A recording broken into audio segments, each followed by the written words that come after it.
Glodok, the biggest Chinatown with the strongest culture in Jakarta. Do you know what made the Chinese culture growing and rooting in Glodok? In the 17th century, Glodok Pancoran became the place where Chinese people gathered on behalf of VOC's command. VOC took the decision due to security problems that occurred in the Chinese War in 1740 until 1743 in Java.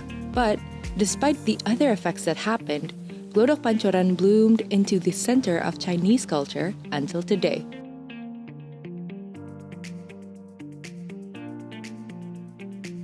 If you go to Glodok, you can easily see how the culture influenced the area, even after many years of development and modernization. In fact, before we reach the main area, you can find an authentic, huge cultural heritage inside, Chandranaya, inside one of the famous hotel groups. And if you go forward a little more, you'll arrive in the biggest Chinatown.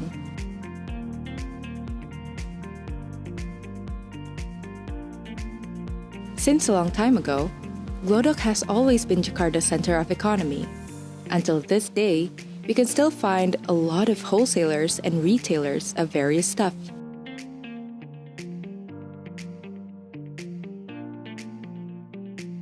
The names Glodok and Pancoran itself has a pretty interesting history. Back then, people got clear water from a wooden wheel in front of Balai Kota, which now has already changed into the Fathahillah Museum.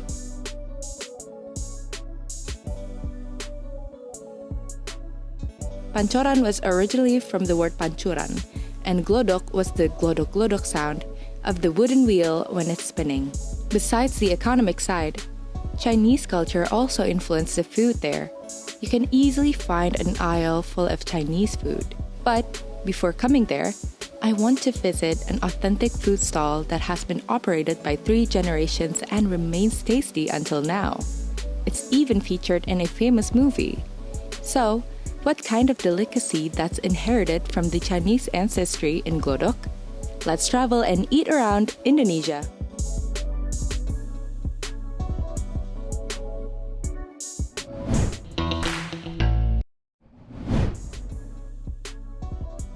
My first destination is Laksa Lauhoe in Petak 9.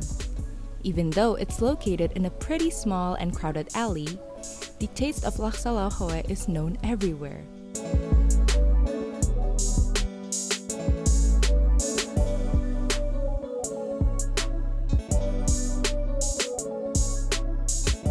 Hi Eaters, I'm Reva and this is Eat Around Indonesia. Now we are here in Glodok, which is one of the districts that has a strong impact of Chinese culture. So we're here to find out what's the story behind it and most importantly, which place has the best food. So now in front of me I have 2 dishes and 1 drink, that is Bami Belitung, Laksa Bogor, and Lion Tea. So let's try it!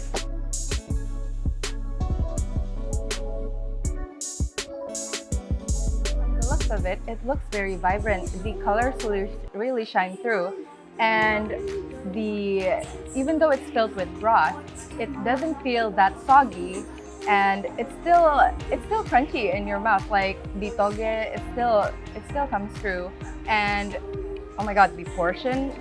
Look at it. I mean, I can get very full while just eating with this one bowl. So let's try the bami right now. Oh, there's like shrimps here and tahu and some cucumbers too.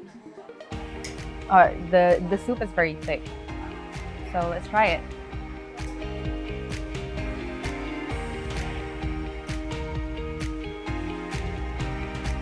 These 2 dishes really is the perfect food for when it's raining outside and you just want something warm, because when that got in my mouth, it feels very homey. And it's more thick than the laksa, but I don't know, the crunches and all of the textures just really comes together like this krupuk. And I was very surprised to see some shrimps in here. And of course, the portion is as big as the laksa. But if I had to choose between these two, I would still choose the laksa just because it's more flavorful and it's just a little bit more salty. So let's just wash it down with this lying thief.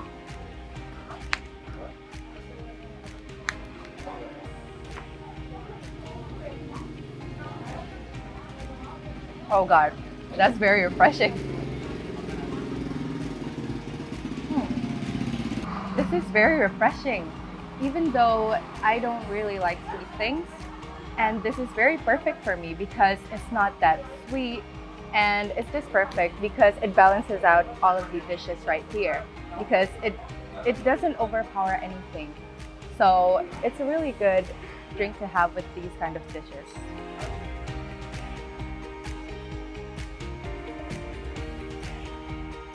So now we're gonna find out more about these dishes and laksa lau. Aku penasaran Bu, sebenarnya cara membaca nama tempat itu apa sih lau?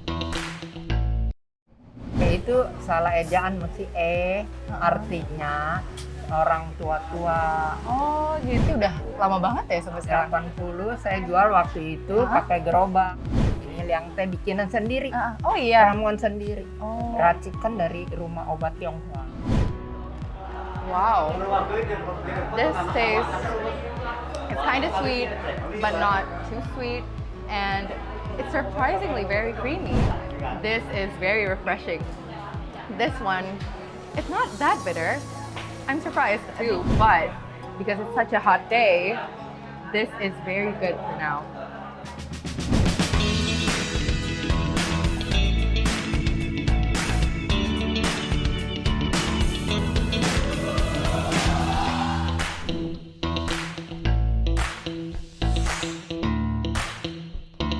Halo Ibu, boleh tahu namanya siapa Bu? Linda, Oke, Linda Aliadi. Jadi Ibu Linda di sini tuh sebagai apa sih?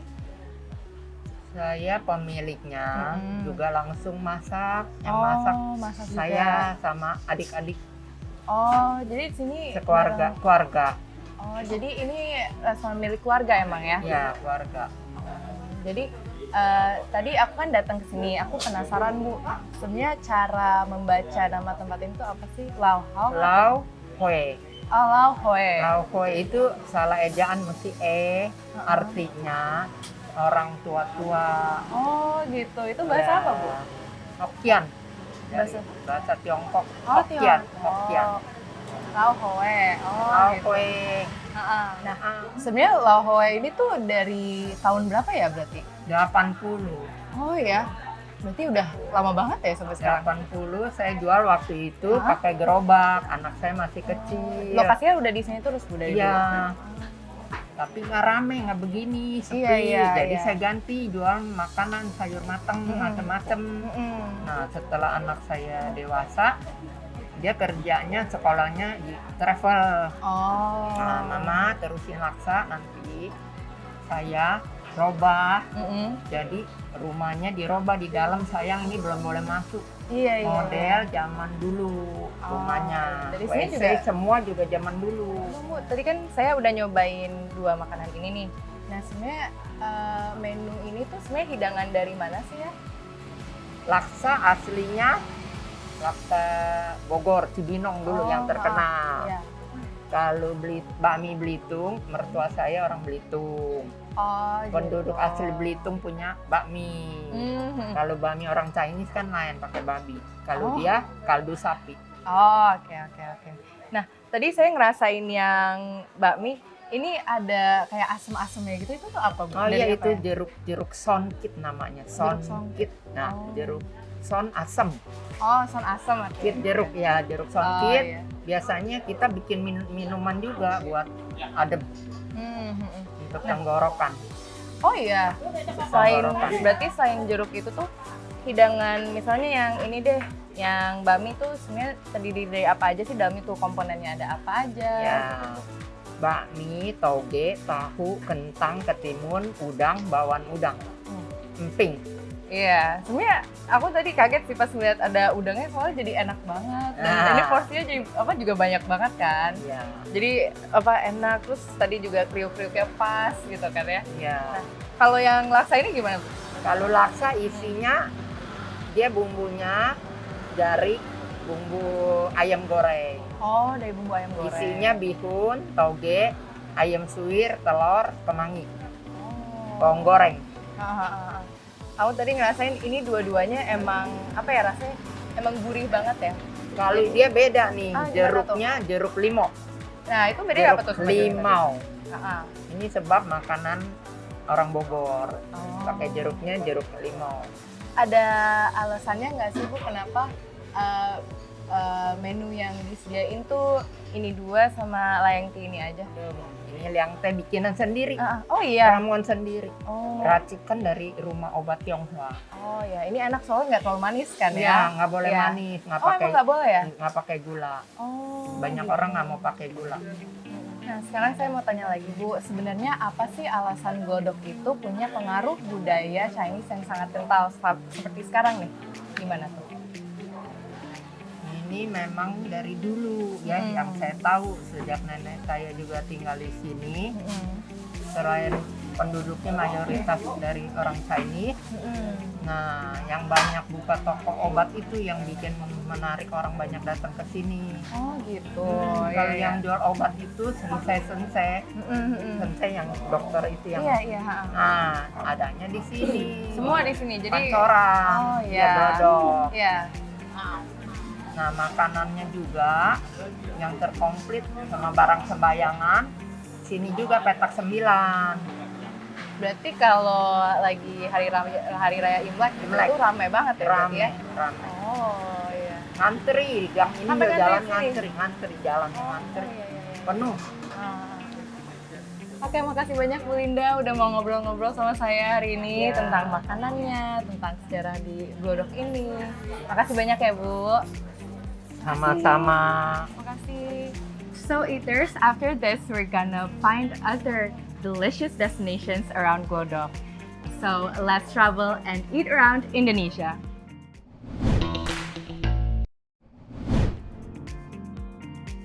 The next destination is located in the famous Chinese food alley, Gang Gloria, which is Kopi Es Taki. This legendary coffee shop is almost a century old.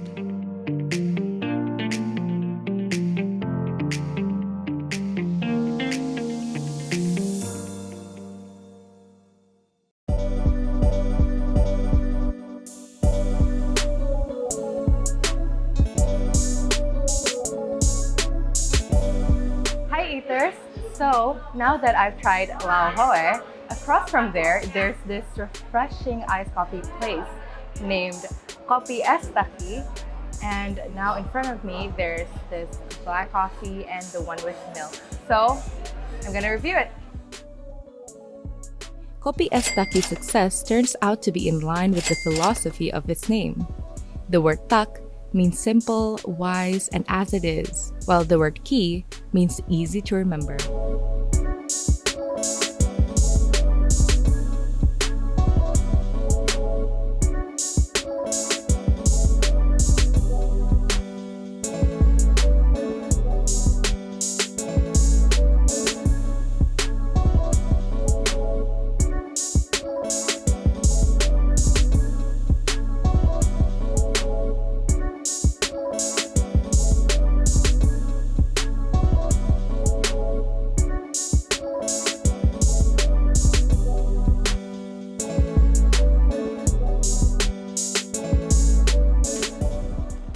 Wow, this tastes, it's kind of sweet, but not too sweet, and it's surprisingly very creamy. I think there's susu kental manis in here, and the aftertaste, it's got a little aftertaste. Wait, let me try it again. Yeah, it's very different from modern coffee, as some young people right now are searching for coffee shops everywhere. And yeah, as I've tried this one, it's very different because There's not a lot of variation here, but it's still it tastes very classic, and it's still very enjoyable. So now let's try the black coffee one. Oh wow, this is very refreshing. This one, it's not that bitter. I'm surprised because it's not even sweet, but it's not bitter, but it's very smooth. And wow, you can order the hot drinks here too, but because it's such a hot day, this is very good for now. It's so good. So now that I've refreshed myself, now we're going to the last destination in Glodok. So stay here and don't go anywhere. Oh, kalau di sini biasanya pada pesennya apa sih ya Pak? Kalau yang favoritnya gitu. Boleh deh Pak, boleh saya mau satu ya. Boleh. Oke. Oh Dari- ini ikan Pak? Iya, ikan laut, Oh. lontong, cumi. Ini bisa jadi snack dan bahkan tadi Bapak bilang bisa dipakai nasi juga ya. Bahan-bahan bakunya itu langka. Mm-mm. Dari semua pasar itu ada. Dan tapi emang ini sih yang berasa banget si ikannya ini. Enak. Itu bumbu kacangnya itu ada campuran lain. Oh apa tuh? Gimana tuh? Proses bikin ini sendiri tuh tadi Bapak bilang ada yang lama ya. Nah, apa sih yang bikin prosesnya lama? Kalau ini nih bisa apa aja. Oke. Coba saya cobain dulu ya. Boleh.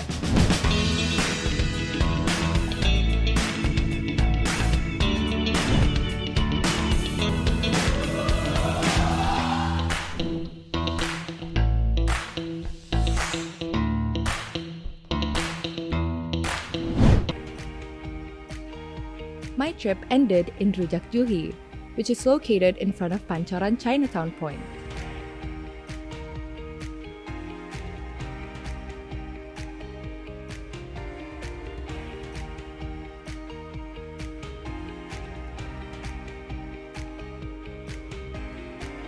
Halo Pak, Bapak namanya siapa? Firdaus. Pak Firdaus. Nah, Pak Firdaus tuh udah jualan rujak ini tuh udah berapa lama sih ya? 10 tahun. Kurang lebih 10 tahun ya? Oh, lah Bapak berarti di sini sendiri aja kah atau gimana? Tadi berdua. Heeh. Oh, lagi pulang aja, lagi pulang kampung Maya Iya, sendiri. Iya. Heeh. Iya. Oh, kalau di sini biasanya pada pesennya apa sih ya Pak? Kalau yang favoritnya gitu. Favoritnya ya rujak juga. Nah, boleh deh Pak. Boleh saya mau satu ya. Boleh. Oke. Langsung. Welcome back, eaters. Now we arrived at Rujak Juhi, the last destination at Glodok. So you're gonna see a unique dish today. So let's go.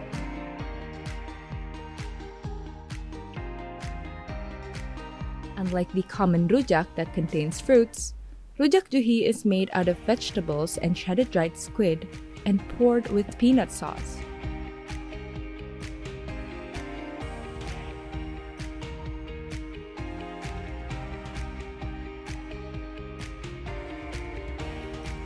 Nah, Pak Firdaus, jadi bisa dijelasin sedikit nggak nih di depan saya tuh hidangannya apa, terus di dalamnya tuh ada apa aja sih? Ya, kalau mulai dari sayuran ini sayuran itu Heeh, daun selada, heeh. terus timun, Iya.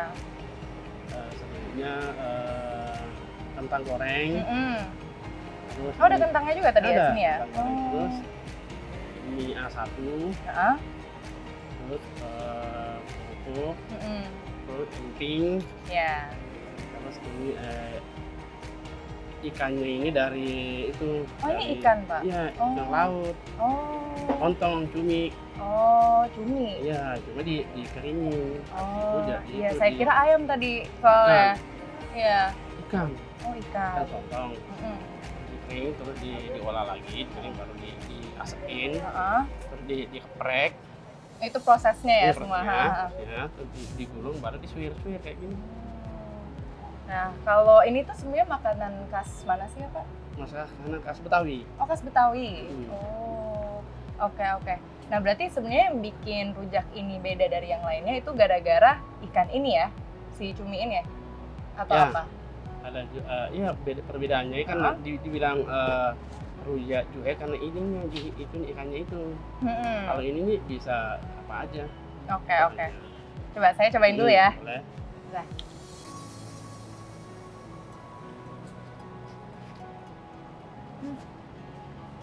mau tambah nasi boleh, dikasih nasi atau ketupat itu boleh. Buat kalau mau kasih nasi. Proses bikin ini sendiri tuh tadi Bapak bilang ada yang lama ya. Nah, apa sih yang bikin prosesnya lama? Apa tadi ikannya ya? Ikannya yang karena karena bahan bakunya itu langka, jadi semua pasar itu ada.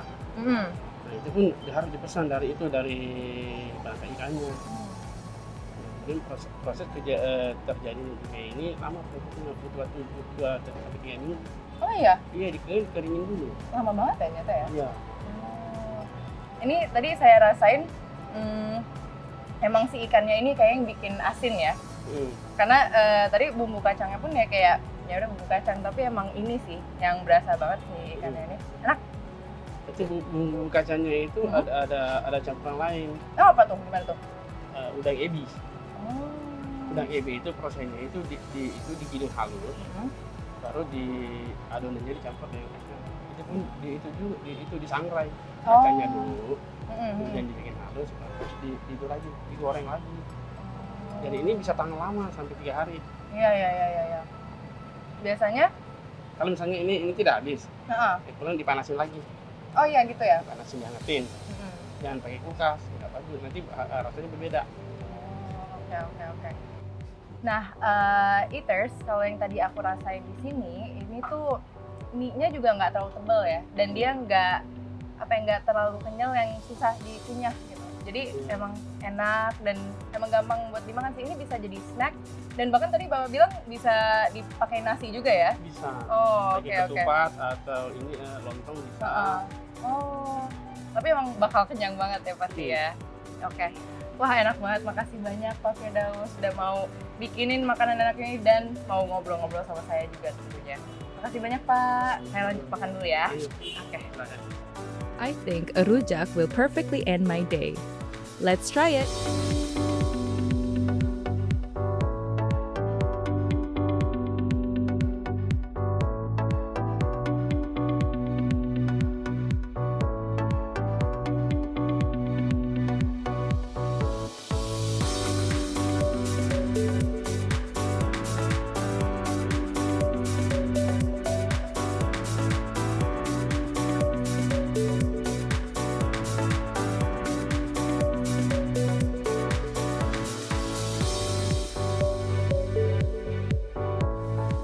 Well, that's our trip for Day Eaters. So keep on following our journey to different districts and gain new insights and recommended places to eat around Indonesia. I'm Refa. See you next week. Bye!